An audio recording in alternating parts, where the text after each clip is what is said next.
रख हौसला, ये मंजर भी आएगा, प्यासे के पास समंदर भी आएगा।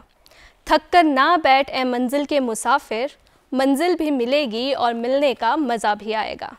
नमस्कार, सुप्रभात। दूरदर्शन हिमाचल में आप सभी का स्वागत है। मैं हूं आपके साथ समृति शर्मा और आप देख रहे हैं सुबह का मनोरंजन से भरपूर कार्यक्रम नमस्ते हिमाचल। दर्शकों, नमस्ते हिमाचल कार्यक्रम बहुत ही खास है, जिसमें हम आपको हिमाचल के संस्कृति से तो रूबरू करवाते ही हैं, साथ ही आपको मिलवाते हैं प्रतिभा के धनी लोगों से। इस खास कार्यक्रम को और बेहतरीन बनाने के लिए और अपनी आवाज़ का जादू सब पर बिखेरने के लिए हमारे साथ मौजूद है ईशान शर्मा।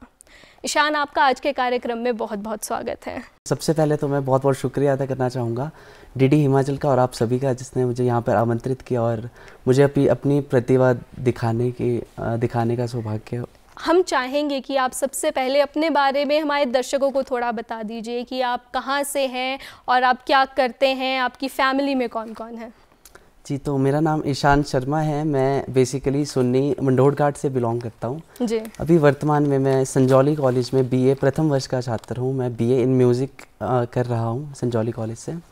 तो घर पर मेरे माताजी हैं और मेरी 2 बहनें हैं। म्यूज़िक में आप बीए कर रहे हैं, आप म्यूज़िक के छात्र हैं, आपको म्यूज़िक में इंटरेस्ट है, तो हम चाहेंगे कि आप सबसे पहले एक प्यारा सा भजन या फिर कोई गाना आप हमारे दर्शकों को सुना दीजिए। जी मैम, मैं तो शुरुआत एक सरस्वती वंदना से करना चाहूँगा, जो भोपाली राग में बेस्ड है। जी।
विद्यारूपेण संस्थिता नमस्तस्यै नमस्तस्यै नमस्तस्यै नमो नमः। तुम 7 स्वरों में नित्य रहती हो माँ, तुम 7 स्वरों में नित्य रहती हो माँ। वाणी में तुम्हारा, वाणी में तुम्हारा नित्यवास है माँ। तुम 7 स्वरों में नित्य रहती हो माँ। हर अक्षर उत्पन्न है तुमसे, हर अक्षर उत्पन्न है तुमसे, और स्वर में प्राण तुम्हारा है, और स्वर में प्राण तुम्हारा है, और झरने स्वर के बहते तुमसे माँ। वाणी में तुम्हारा, वाणी में तुम्हारा नित्यवास है माँ। तुम 7 स्वरों में नित्य रहती हो माँ।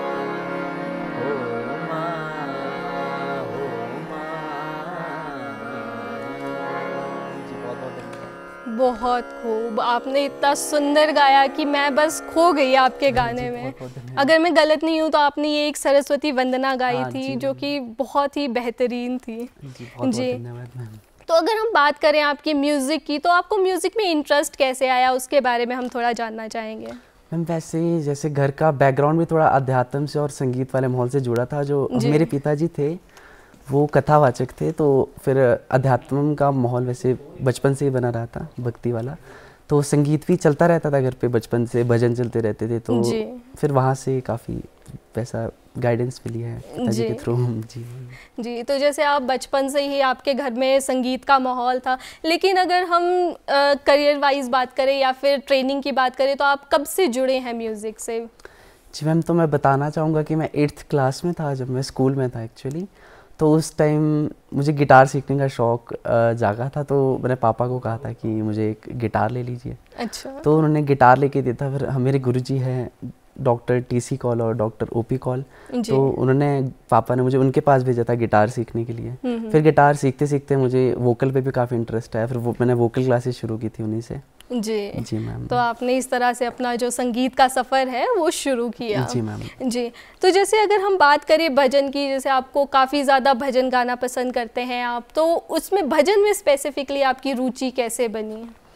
भजन से मैम, जैसे कि मैंने बताया कि मेरे पिताजी तो जो थे वो कथावाचक थे, तो बचपन से वैसा अध्यात्म का माहौल रहता था। जैसे धार्मिक स्थलों में भी जाते रहते थे, वृंदावन, काशी, बनारस, कथाओं में जाते रहते थे। तो वहाँ से जो ये रुचि बढ़ी इस और। जी मैम। जी, तो क्या आप किसी अन्य शैलियों में भी गाना गाते हैं? तो अगर हाँ, तो कौन कौन सी ऐसी शैली है जिसमें आप और गाना गाते हैं? मैम मैं वैसे मेनली भजन गाता हूँ, लेकिन गज़ल्स और जैसे फोक सॉन्ग्स कुछ हिमाचल के, जी, और कोई बॉलीवुड सॉन्ग्स, हिंदी सॉन्ग्स भी गाता हूँ। तो अब बात हो ही गई है, तो हम चाहेंगे कि आप एक प्यारी सी गज़ल आप हमारे दर्शकों को सुना दीजिए। जी मैम, बिल्कुल, ज़रूर मैम।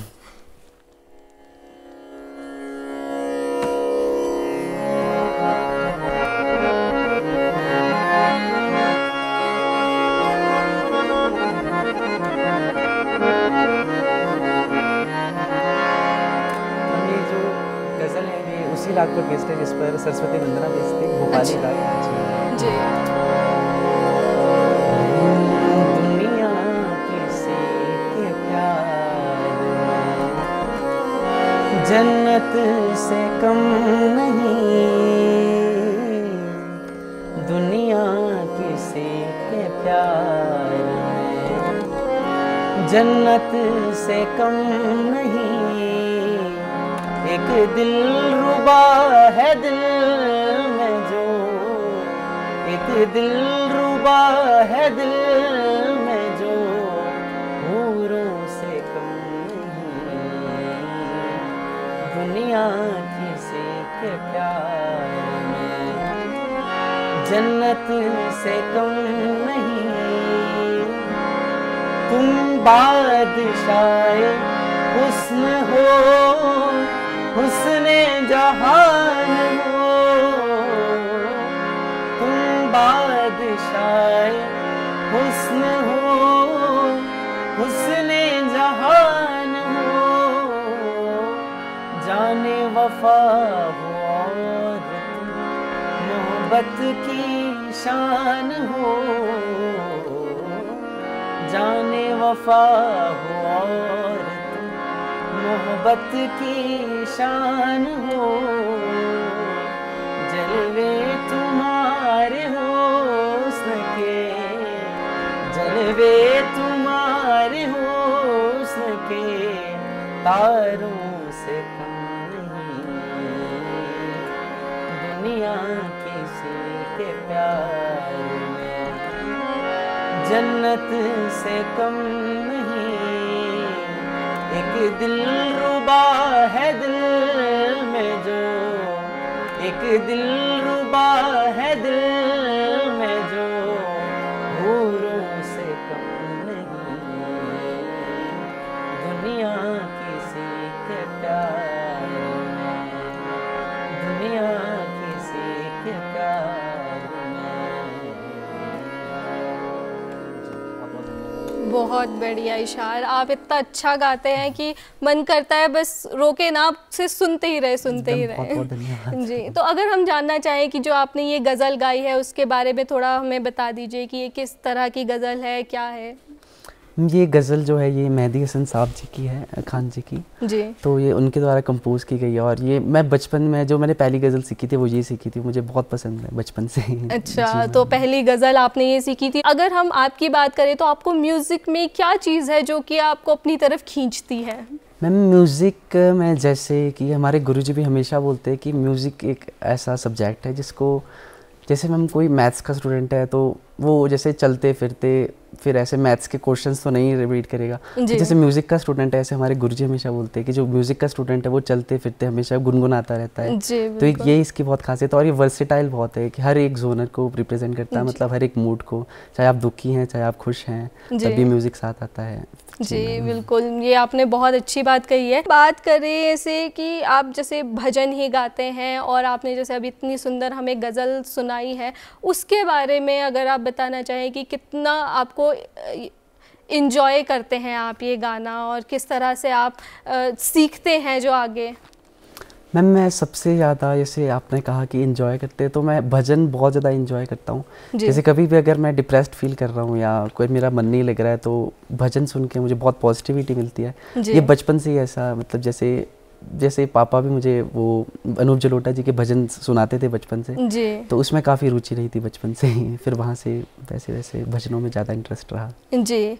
तो जब हम म्यूज़िक की बात करते हैं तो उसमें जो है रियाज़ का बहुत ज़्यादा महत्व रहता है, तो फिर आपने ट्रेनिंग कहाँ से ली है इसके लिए?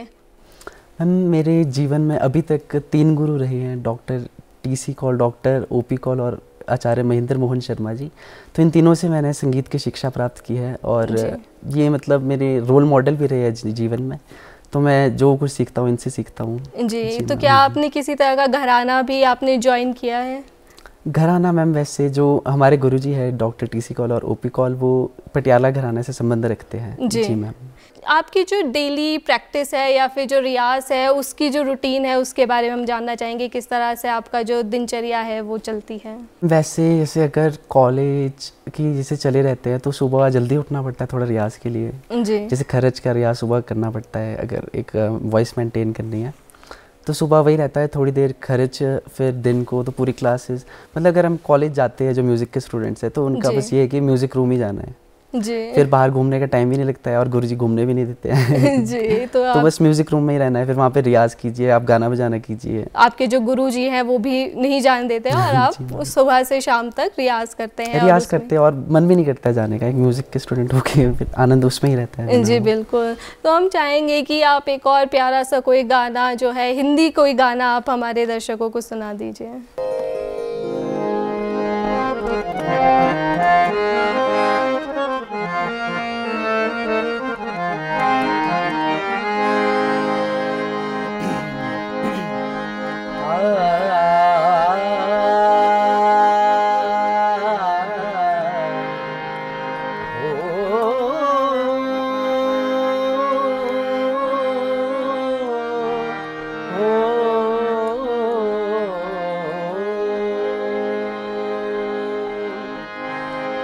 उड़ी जाया काले कागा एक हूँ सनया लई जाया हूँ। उड़ी जाया काले कागा एक हूँ सनया लई जाया किंदिए माड़ू तेरिया कालिया चूजा किंदिए माड़ू काले पंखा हो सुई ने माड़ू तेरिया कालिया चूजा चांदिए माड़ू काले पंखा काले कागा चांदी मड़ाऊ कालिया चूजा। उड़ी जाया काले कागा एक हो सनया लई जाया हो। तो मैम इसी के साथ में ये जैसे पहाड़ी राग का माहौल चला है, तो आपने एक फिल्मी गाने को बोला था, पहाड़ों से रिलेटेड एक सॉन्ग गाना चाहूँगा। जी बिल्कुल। तुम परदेसी किधर से आए, आके ही मेरे मन में समाए। तुम परदेसी किधर से आए, आके ही मेरे मन में समाए। करूं क्या हाथों से मन निकला जाए, करूं क्या हाथों से मन निकला जाए। छोटे छोटे झरने हैं के झरनों का पानी छूके कुछ वादे करने हैं।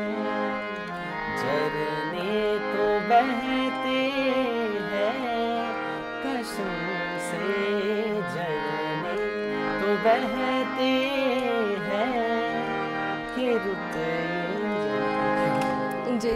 बहुत सुंदर आपने जो है वो ये गाना गाया है, और जो आपने फोक सॉन्ग गाया वो भी बहुत ही बढ़िया था। जैसे हम बात कर रहे थे आपके घराने ज्वाइन करने की, और जो आपने एकेडमी ज्वाइन की थी म्यूज़िक के लिए, तो उसका जो पहला एक्सपीरियंस है, पहले जब आप गए थे, वो कैसा रहा वो एक्सपीरियंस? जो एक छोटा सा 8th क्लास का ईशान था, उसके दिमाग में क्या चल रहा था उस टाइम?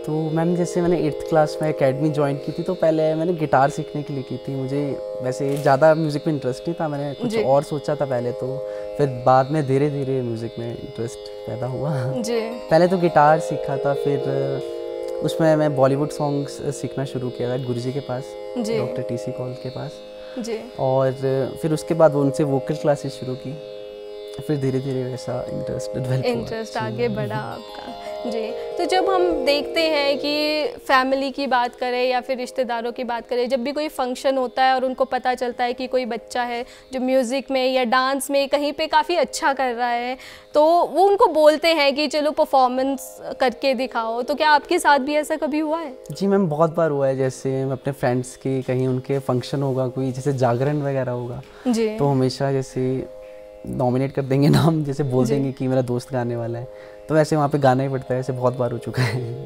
जी मैम। जी। तो जैसे आपसे बात जो है हमारी वो आगे चलती रहेगी, तो उससे पहले हम एक संगीत का लुत्फ़ लेते हैं।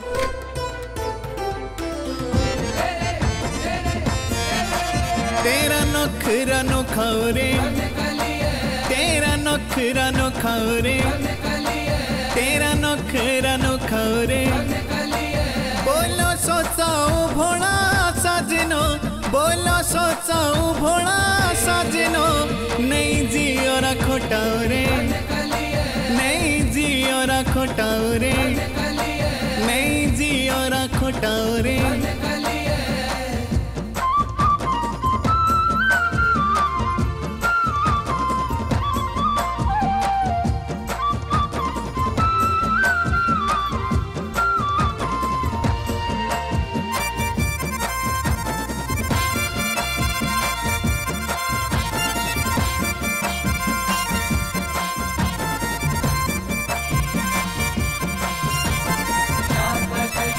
बोलो आखिदा मेरी ये कजड़ो, बोलो आखिदा मेरी ये कजड़ो, लाए ना कोदा को कौरे, लाए ना कोदा को कौरे, लाए ना कोदा को कौरे।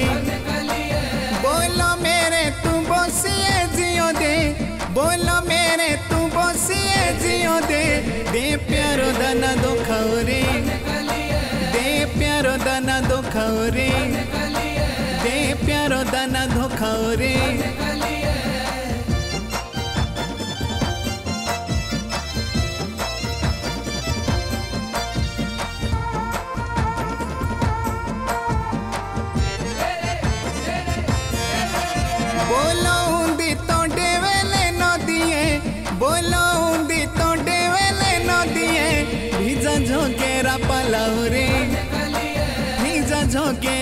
चलाओ रे बीजा जोगेरा पलाओ रे बोलो के तो पड़े सोचो दे बोलो के तो पड़े सोचो दे घर बेचियो नी चलाओ रे घर बेचियो नी चलाओ रे घर बेचियो नी चलाओ रे।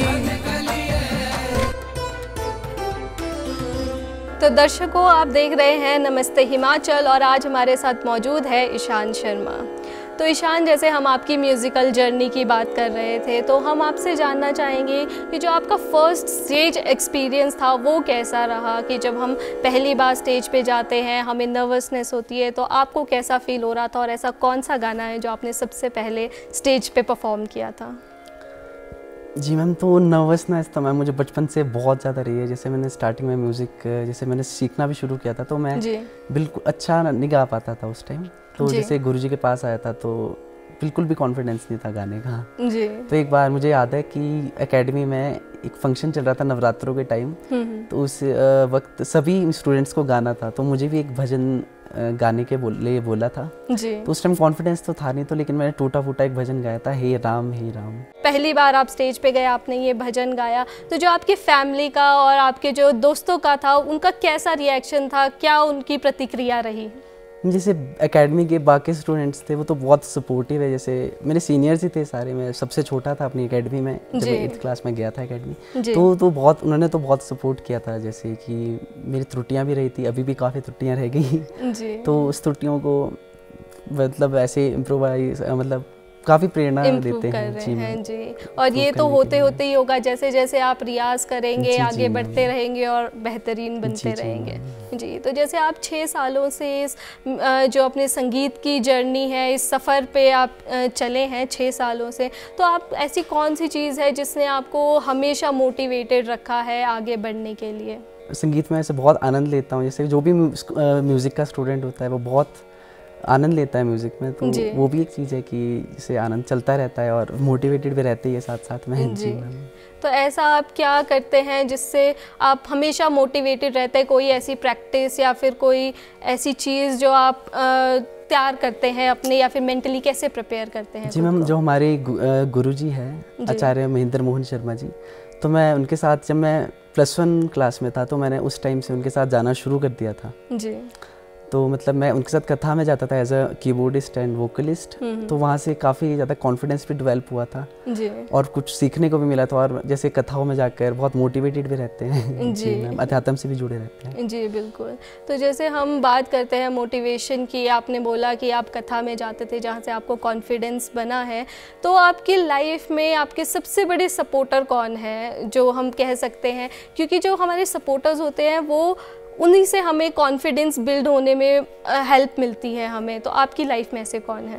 जी मैम, सबसे पहले तो जो मेरे पिताजी थे वो सबसे बड़े सपोर्टर रहे हैं मेरे जीवन में जी। तो उन्होंने कभी ऐसे कोई कमी नहीं आने दी मुझे भी, और मुझे सारे जैसे इंस्ट्रूमेंट्स भी लेकर दिए जो मैं कहता था जी। तो उनका काफ़ी सपोर्ट रहा। उसके बाद जैसे मेरी जो बहनें हैं, दीदी है मेरी जी। और जो माता जी है उन्होंने भी वो भी बहुत सपोर्ट करते हैं अभी भी जी। तो संगीत के लिए उन्होंने कभी रोका नहीं मुझे कि ऐसे संगीत में क्यों करना है, क्या करना है। वो हमेशा सपोर्ट करते हैं कि जो भी होगा देखा जाएगा। तो क्या आपने अपने जो पिताजी हैं उनके साथ भी आप कोई भजन या कोई गाना गाया करते थे या गुनगुनाया करते थे आप? जी मैम, जैसे वो कथावाचक थे तो मैं काफ़ी बार उनके साथ कथा में गया था जी। मैंने जाना शुरू कर दिया था 8th 9th में, मतलब ऐसे पूरी कथा में तो नहीं जाता था, जैसे एक दिन चला गया तो भी बहुत जैसे प्रोत्साहित करते थे आगे गाने के लिए जी मैम। तो ऐसा कोई भजन आप 2 बोल आप सुना दीजिए उसके। जी मैम, एक मैं अनूप जलोटा जी का भजन गाना चाहूँगा जी।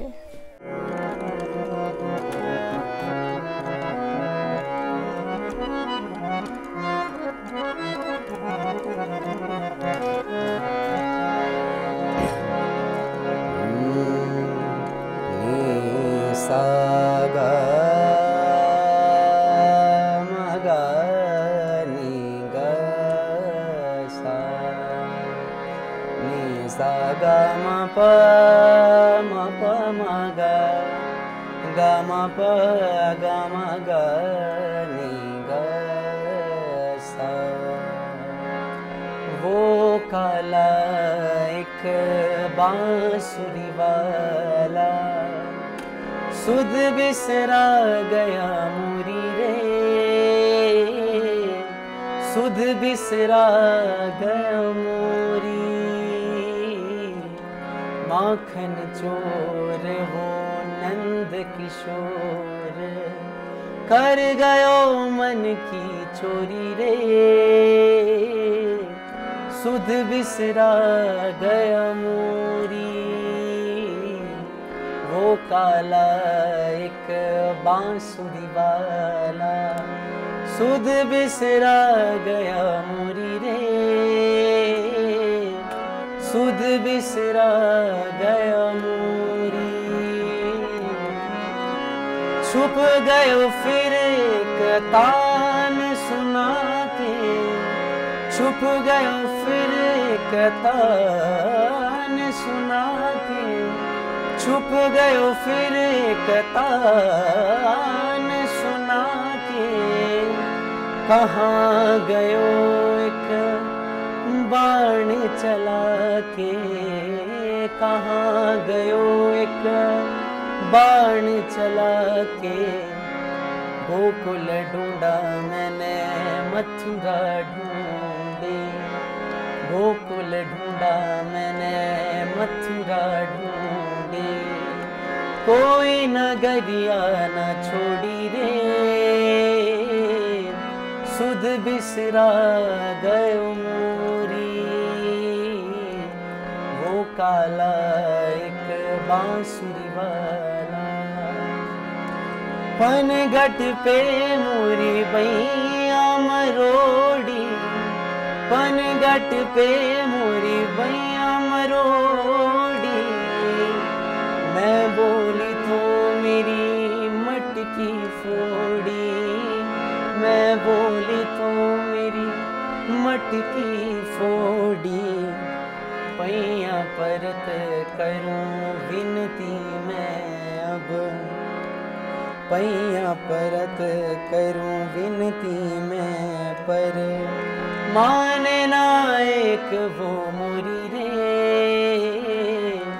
सुध बिसरा गया मोरी, वो काला एक बांसुरी वाला, सुध बिसरा गया मोरी रे,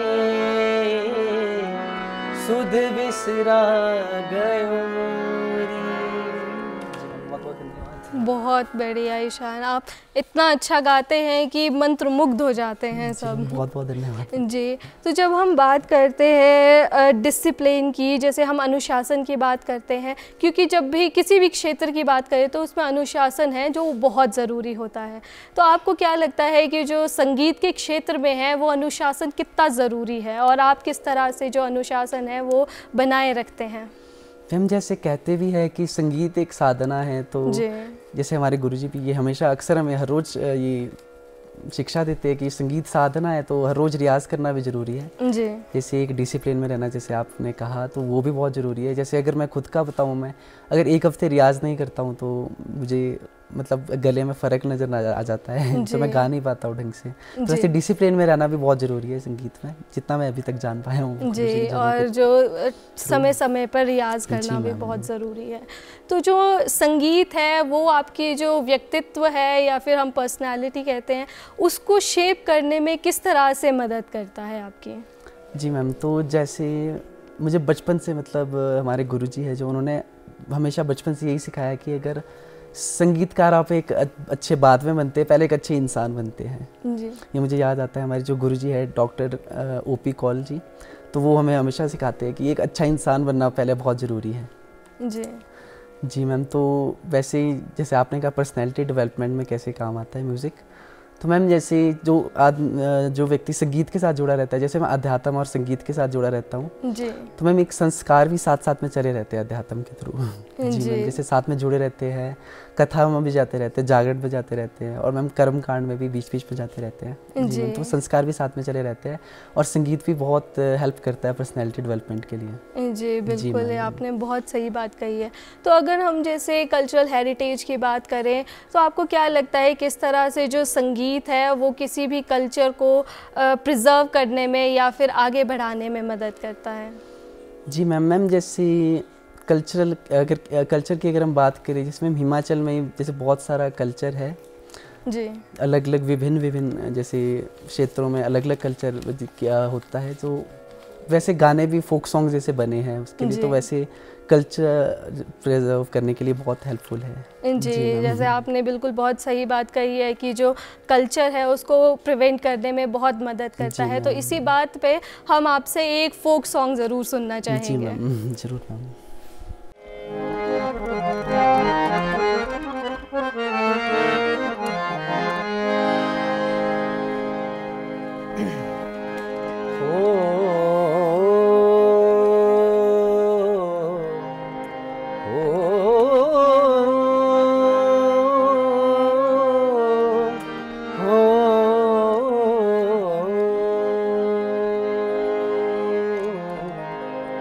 ਉੱਚਿਆ ਪਹਾੜਾਂ ਦਾ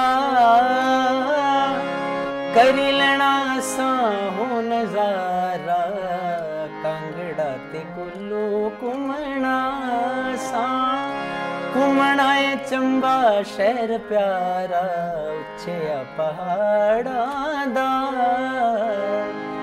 ਸੌਣ ਮਹੀਨੇ ਅਸਾਂ ਮਿੰਜਰਾ ਜੋ ਜਾਣਾ, चुकना पिंगोड़ू कन्ने नचना ते गाना, रिम झिम पौन फुहारा हो,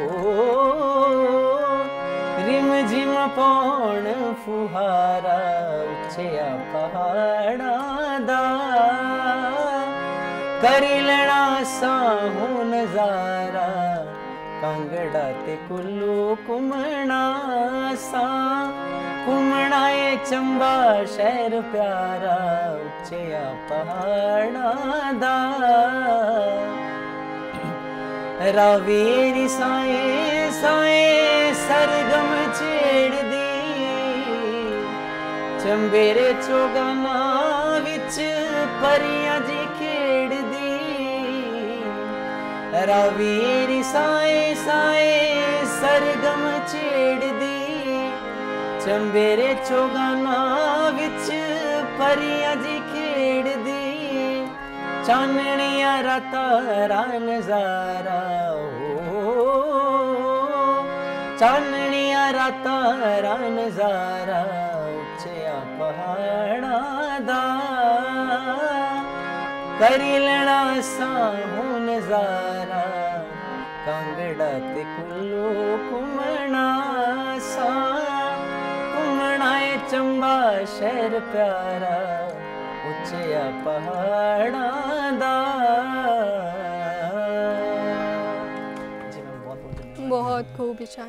जैसे गायक की बात करते हैं या फिर संगीत की बात करते हैं, तो जो जितने भी गायक होते हैं उनका अपना एक स्टाइल होता है, अपना एक टच होता है जो वो किसी भी गाने में देते हैं। तो क्या आपके पास भी ऐसा है, या फिर आप भी कोई भी म्यूज़िक आप सुनते हो उसमें अपना कोई टच देते हो या इम्प्रोवाइज़ करते हो?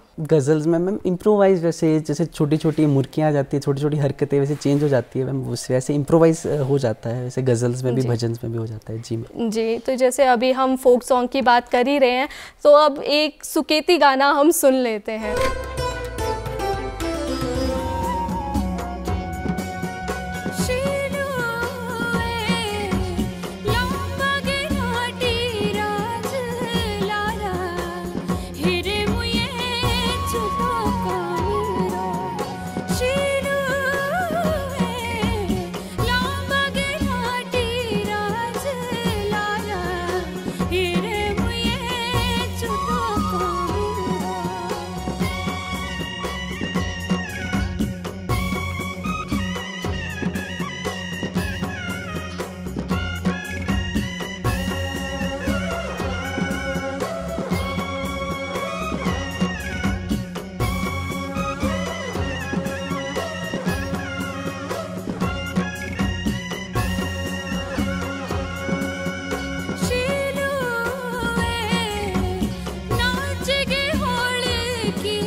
तो दर्शकों, आप देख रहे हैं नमस्ते हिमाचल और हमारे साथ मौजूद है ईशान शर्मा जी। तो ईशान, हम जैसे आपकी म्यूज़िक जर्नी की बात कर ही रहे हैं और अभी हमने इतना सुंदर सुकेती गाना जो है वो सुना है।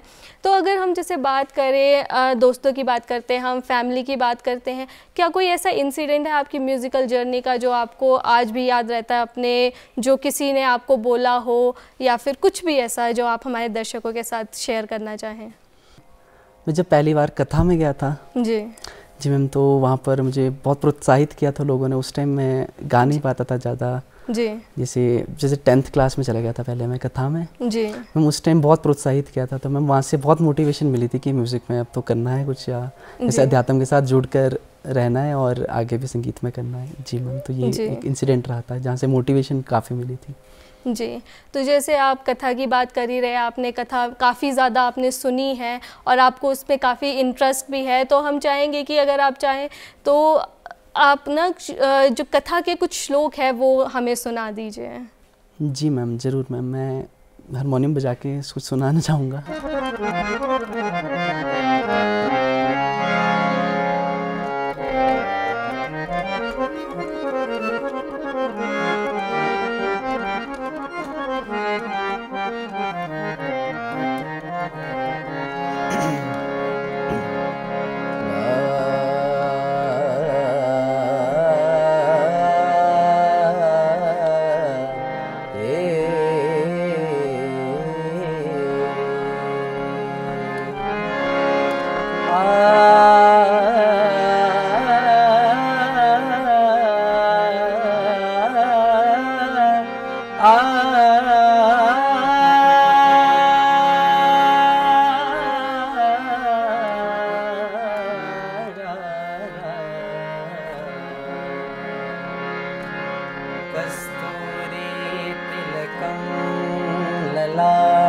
पटले वक्षस्थले कौस्तुभं नासाग्रे वरमौक्तिकं करतले वेणुकरे कङ्कणं सर्वाङ्गे हरिचन्दनं सुललितं कण्ठे च मुक्तावली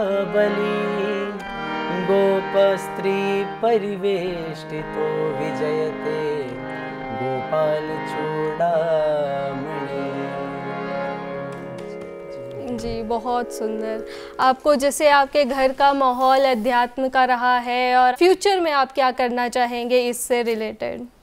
जी मैम, तो जैसे मैंने आपको स्टार्टिंग में भी कहा था कि जैसे मेरे पिताजी कथावाचक थे, तो उनकी हमेशा ये शिक्षा रही थी कि इसी मार्ग में आगे बढ़ना है, भगवत मार्ग का आश्रय लेना है जी मैम। तो मेरा जो गोल्स है लाइफ में वो ये है कि मैं संगीत को साथ में लेकर अध्यात्म की ओर बढ़ूं जी मैम, और आगे कथावाचन का भी मैंने सोचा है जी मैम।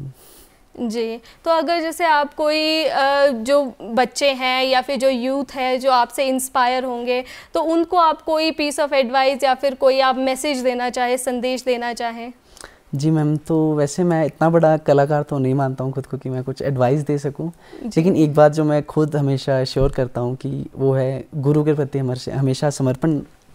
तो जैसे मैं खुद की बात करूँ तो मैं हमेशा समर्पित रहता हूँ गुरु जी के चरणों में, हमेशा जैसे वो आज्ञा देते हैं जी मैम। जो उन्होंने कह दिया तो वो कह दिया जी मैम, तो वो एक इम्पॉर्टेंट फैक्टर है जी। तो आपने इतना सुंदर जो है वो संदेश हमारे दर्शकों को दिया है और जो आपके भविष्य के लिए हम काफ़ी शुभकामनाएं देना चाहते हैं अपनी ओर से। धन्यवाद मैम। तो दर्शकों, आज के कार्यक्रम में केवल इतना ही। हमें यकीन है कि जितना हमने ये कार्यक्रम एंजॉय किया है उतना ही आपने भी इसे एंजॉय किया होगा। आपसे फिर मुलाकात होगी अगले अंक में, तब तक के लिए हमें इजाज़त दीजिए। नमस्कार।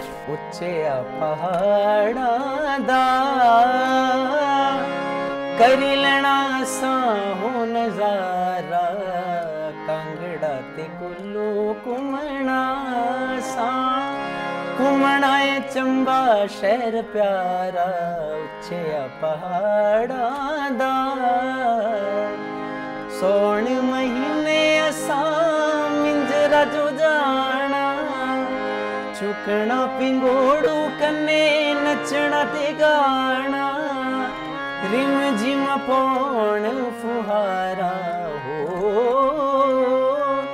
रिम झिम पौण फुहारा उच्चिया पहाड़ा दा करी लेना साहू नजारा।